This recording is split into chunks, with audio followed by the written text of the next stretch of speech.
There's no, we don't give them any parameters. I said, homeowners are going to ask you lots of detailed questions. How long did the job take? Were you satisfied with the work? Have you had any problems with the roof?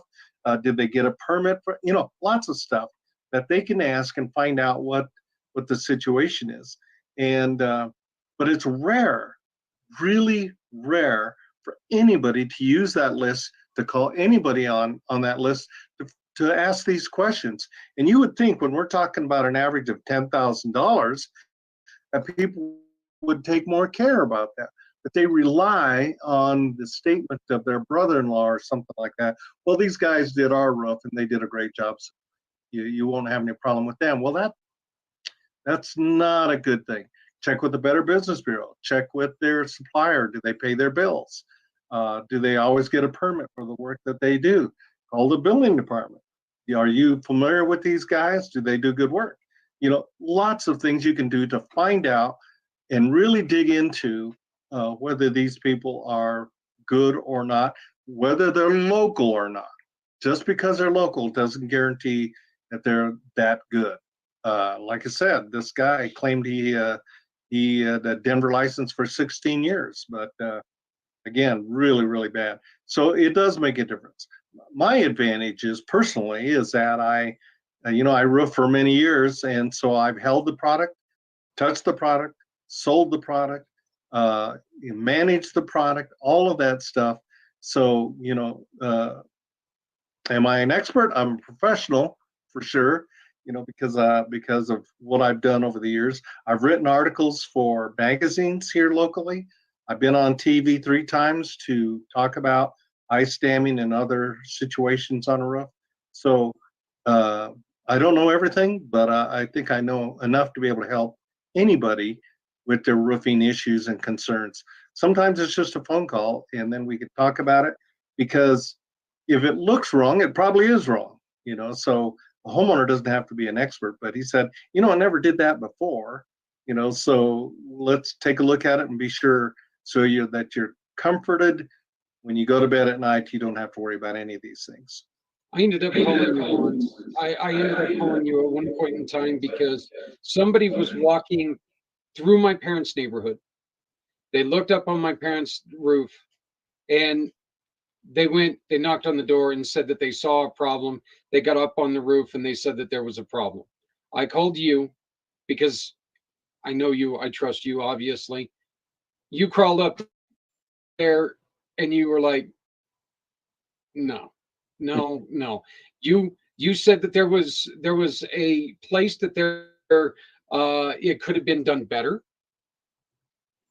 but there was absolutely nothing that needed immediate attention.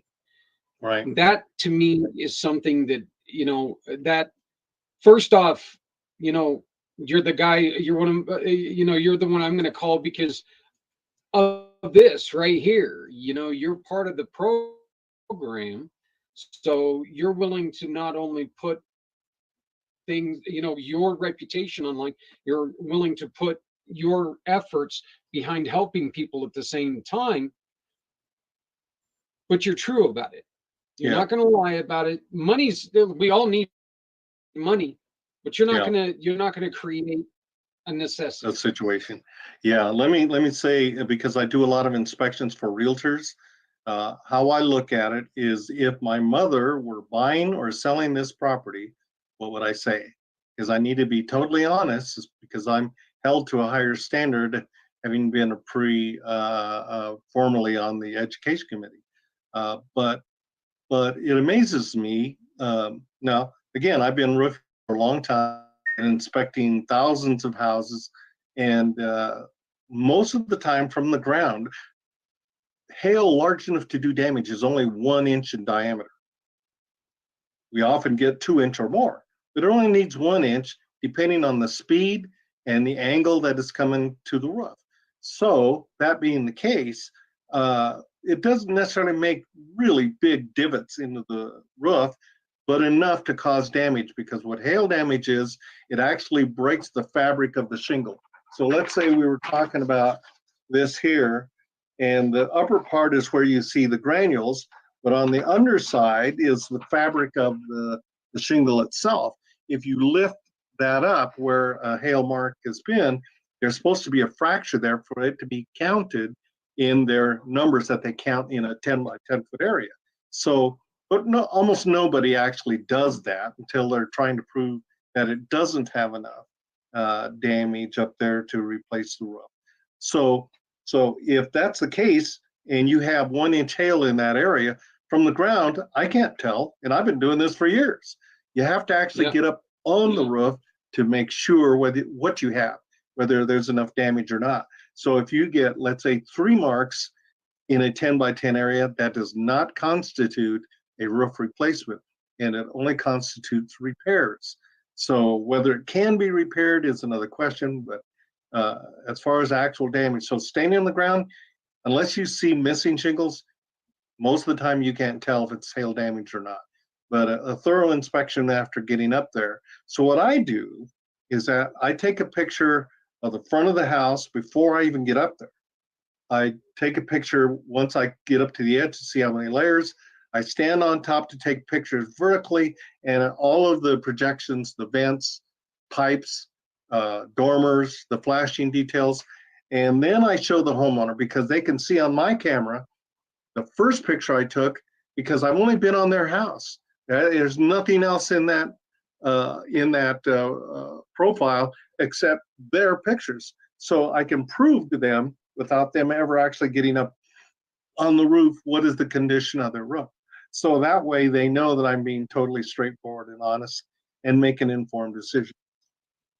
Well, my brother, time, I cannot believe that we've already spent 50 minutes together. It's amazing. We just don't get to talk near enough. That's for sure. So, but hopefully, we're going to be talking to each other again here in the next couple days or so. But I want to thank you so much for joining us.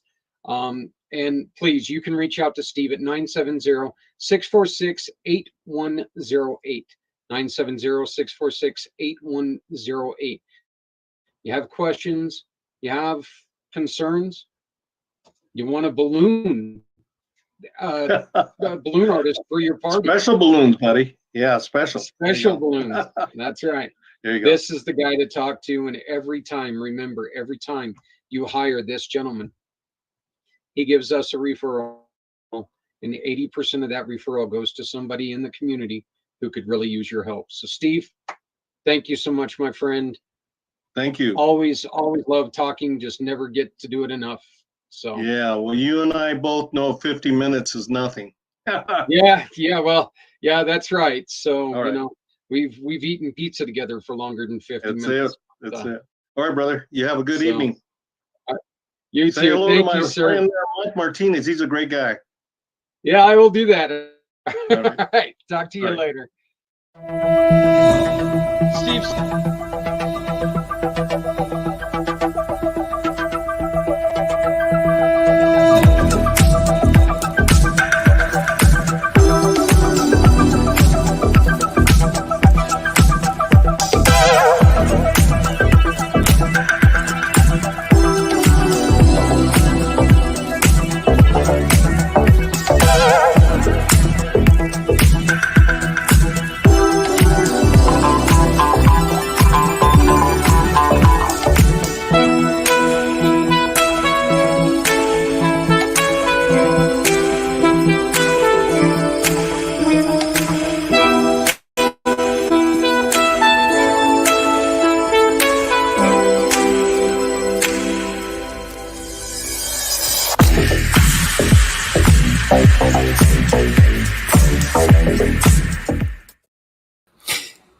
And again, like I said, look, integrity goes a long way, and especially if you're calling somebody to come and stand on your roof because you're dealing with something like we dealt with, and you know, our home got flooded last night because of the storms in northern Colorado. Of course, we were talking a lot about snow and everything. It wasn't snowing, was hailing, and the hail was over.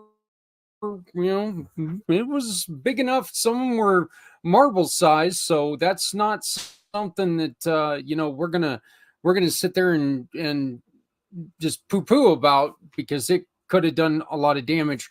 But I love the fact that he sat there and he told you that, look, it doesn't cost you anything for me to get up there. And I'm just going to tell you right now, he's a great person to just even have a conversation with. Okay.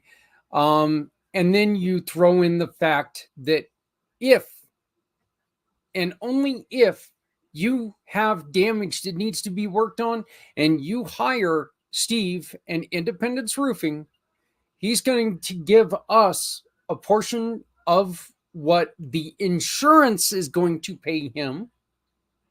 And you get to tell us, through all the people who have asked us for help, you get to tell us where you want a portion of that money to go. Up to 90% of that money is going to go to somebody else in the community. And you get to choose out of all the people who have asked us for help. So he's honest. He's a wonderful, wonderful guy. Fantastic to talk to. Really good friend and a great partner.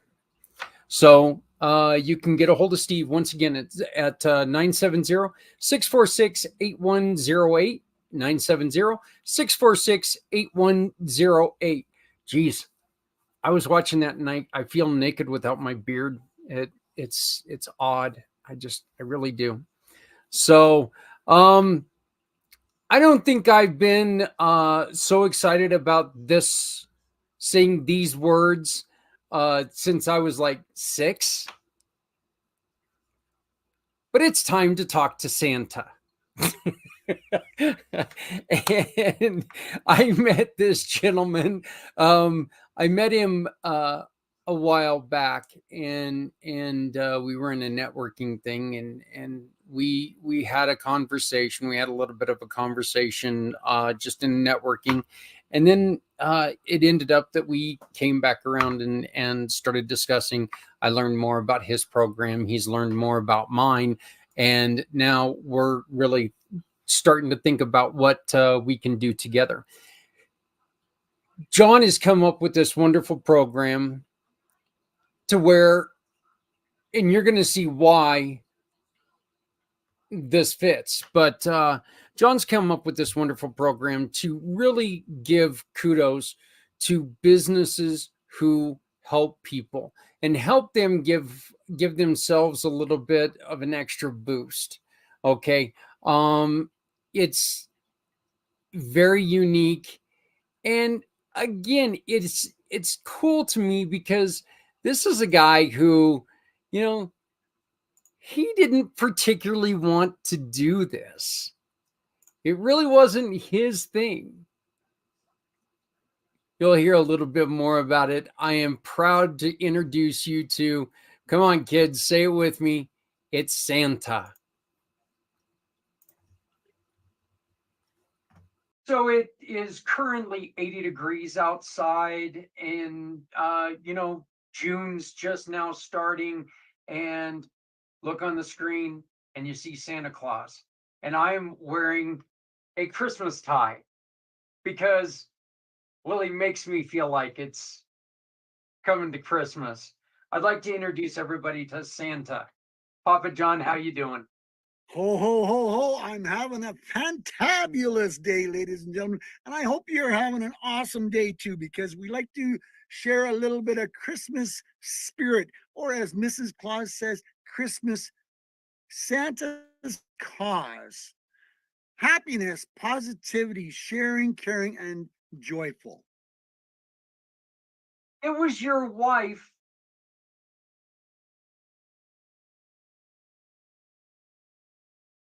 She said, I didn't meet John. I met Santa. And I went, you're crazy. I said, I hate Christmas. And she said, nobody hates Christmas. And, the story goes, I'll tell you the short story of it. She hands me a handful of candy cane and says, next time you're walking through the store and you hear some kids squawking, you'll talk to them. Okay, typical male response. Here, little girl, do you want some candy? And I'm going to go to freaking jail. Giggle, giggle, laugh, laugh. She kicks me in the shin and she says, do it and let me know what the results are. Okay, so I'm walking through one of the big, box stores that we won't mention and give them some free publicity. And I hear some kids squawking, and I'm going, well, I've got a big black winter coat on. I've got black pants on. I've got black tennis shoes on. There's no red and white. The only thing white is my white beard. And I went, oh, okay, here we go. If this is the opportune time. So I walked around the corner and I went, three little kids in the cart, and mom's looking for some clothes for them. Hey, are you supposed to be squawking back to mom like that? And that was it. I shut up. While they looked at me, they looked at mom, they looked at me, they looked at mom, they went, Santa, and their eyes went about the size of dinner plates, and they said, Santa, what are you doing here? They said, I hear some kids trying to get on the naughty list by squawking back to mom. No, no, Santa, no. I says, well, first of all, you better apologize to mom. Okay, we're sorry, Santa. I said, no, not to me. Mom has got you here because she's buying stuff for you. So you got to apologize to mom. So, okay, mom, we're sorry. I says, now, you never know when I'm going to walk around the corner. So you got to start behaving a little better. And of course, you got to ask mom if they can have a candy cane. And of course, she said yes. Now I said, I'm going to give you a candy cane as long as you promise to be nice and you listen to mom for the rest of the day and from now on. But Santa, no, I said, there is no buts. You got to behave and you got to be nice. So I hand him the candy cane and I says, now, if mom brings you shopping tomorrow, you never know. I might pop around the corner. Okay, Santa, we'll behave, we promise. He says, well, the good list is still in your category so far, as long as you behave. And I walked around the corner and I left it as that. And mom come following after me and she says, holy cow, Santa, I think you just made shopping enjoyable for the rest of the day. Santa has come to life, and Zach, I'm going to tell you, it has changed my world. It has changed my life. And it brings me so much happiness to share joy and happiness with people. I'm gonna tell you this, and you were telling me that story, and I know that my wife and I are trying to figure out a way to get our grandkids here for the summertime. But John, I'm gonna tell you this: when they get here, you and I might be doing a couple Zoom calls so we can just sit there and act like we're doing business, and to have the kids just accidentally make sure that they understand that Grandpa knows Santa Claus. So yes, and you would maybe not that be can the help them first, behave a little bit. and you would not be the first person to do that. I have sent pictures to my friends so that they have my picture on their phone. So when their kids act up, they can go, see, I know him personally. Do I need to call him? Okay, mom, okay, dad, grandpa, mom, whoever the person is. And it's amazing how attitudes suddenly change. Well, like I said, I think my wife is getting a good look at you, and she because I've been telling her for a week now that, you know what, I'm interviewing Santa next week, and she's like, no, you're not. No, and like I said, she was kind of looking at me like I had lost my mind, but I'm really doing it. I'm interviewing Santa Claus. We all know you've lost your mind. That was not even a question. Show your wife, bring your wife to the camera for a minute.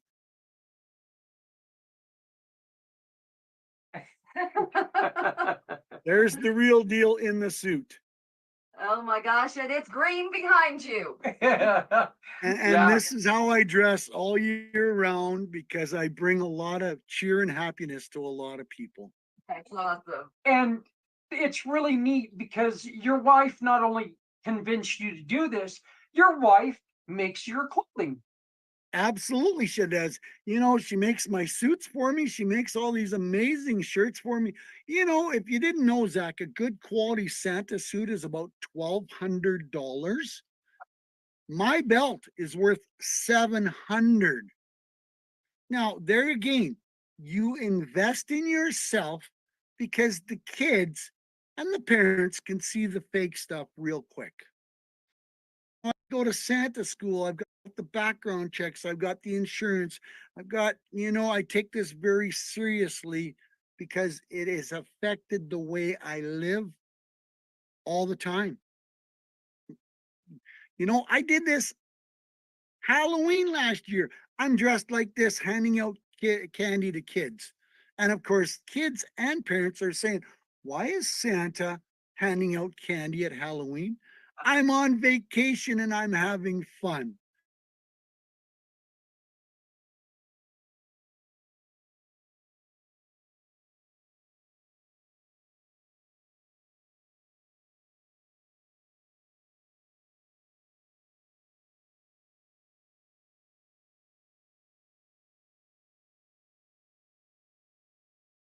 Ideas to market year round, to create happiness, to create positivity year round.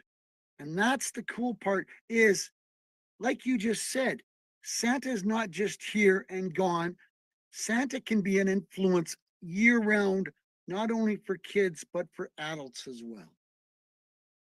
And John, I think that that's where we can bring in what we were talking. Oh, by the way, so what you're telling me is that Santa Claus is like being a goaltender because the clothing is extremely expensive. I didn't get a chance to tell you this. My youngest son, he's a goaltender. So Oh, well, there you go. yeah, Absolutely. so I understand expensive clothing. Okay. Oh, yes. Yeah, I understand that one. Uh-huh. So you and I were talking before we went live. There needs to be more Santa Claus and less anger.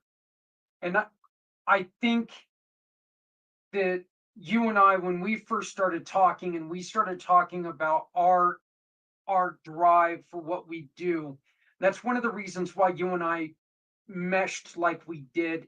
We both see people who understand that, there's stuff out there that is not conducive for happy moods, but we can do something to where it doesn't ruin your life. You've got the Santa things going, we've got trying to help people. It's all about trying to lift spirits of people who are going through tough times.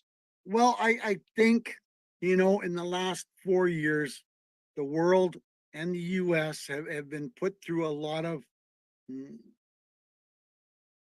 interesting conversations, choices that many people didn't want to do. So it brought down their attitude, it brought down their bank account, it brought down a lot of the positivity in their life, not only in their lifestyle, but in their life. So now I'm coming about being Mr. Positive, being Mr. Happy, Mr. Joyful, loving to share. I mean, even the kids on TikTok, I give them big air hugs. And I don't have to see their face. I can see how they're typing. It brings some happiness to their world. And if we can all take that step one at a time to change some attitudes, change some minds, because people have been dragged through the dirt, Zach. We know especially in the last 4 years, and a lot of people are still confused on which way to turn. Well, you come along with your programs, I come along with mine. We're reaching out, we're helping people, we're showing them there is light at the end of the tunnel. There is some positive developments that are happening as long as they open up their mind to willing to accept them. You know, John, I think one of the most important things that we always try to tell people is that if you're waiting for somebody else to solve your problems, you're waiting for the wrong people to do that. And we as a community can get together. And if COVID taught us anything, is that, you know what?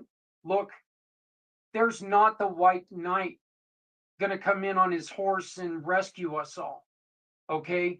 We can do this together, though. It's easier for us to work together to try to pick somebody else up and make sure that they're doing okay. We see the effects when they fall down. The people who are in the big White House on the Hill, and they're not the ones who see this every day. We see it and we can take care of it on our own. And if we, as a human species, if we were to get together and start bringing more joy to each other, we could do a lot for each other and we could stop with a lot of this divide. That is such a powerful statement because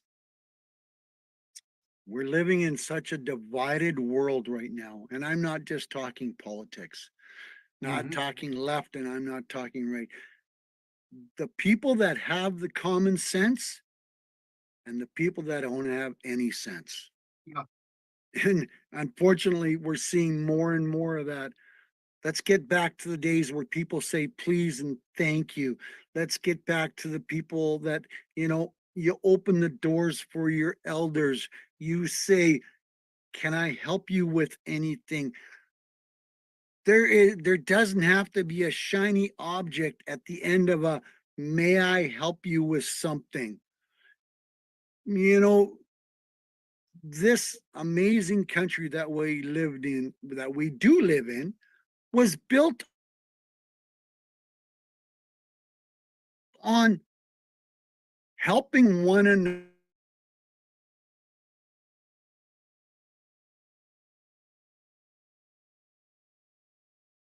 One person doing it by themselves.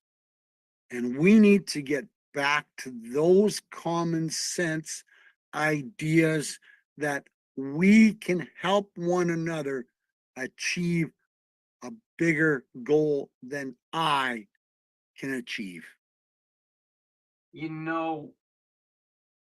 We, a couple months ago in February, we did a program where we simply asked kids to tell us, what can you do today to help someone else, someone in need? And I'm going to tell you something, John, it was eye-opening.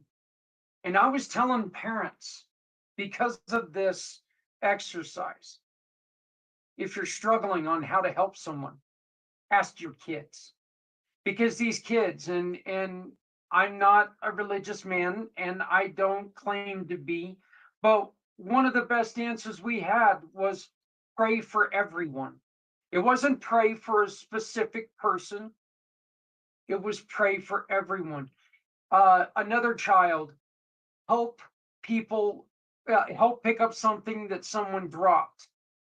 Hey, I'm a big old boy, okay? They built that ground down there a hell of a lot further than it used to be. I'm going to tell you something. When I drop something down there, I don't like having to go get it. So if I had a kid that would help me pick it up, you better believe I'm going to be a happy guy about it. Especially if it rolls under the table. Oh yeah, no, it becomes dog food then. So because I can't get it. So yeah, or you get the gravity tool or the cane. So that's what I'm building with this. Are you Santa approved? My saying last week, and I'll continue the saying this week, people are tired of dealing with the negative nannies. And we all know who they are. We've all dealt with them when we've all done whatever with them. But wouldn't it be cool if we can promote a happy, positive, joyful atmosphere and place togethership? So the community is building, and it's about building positivity. So, Are You Santa Approved is kind of growing by leaps and bounds. And I'm opening up the doors to some people thinking maybe there is some positivity in the world. Maybe there can be some happiness.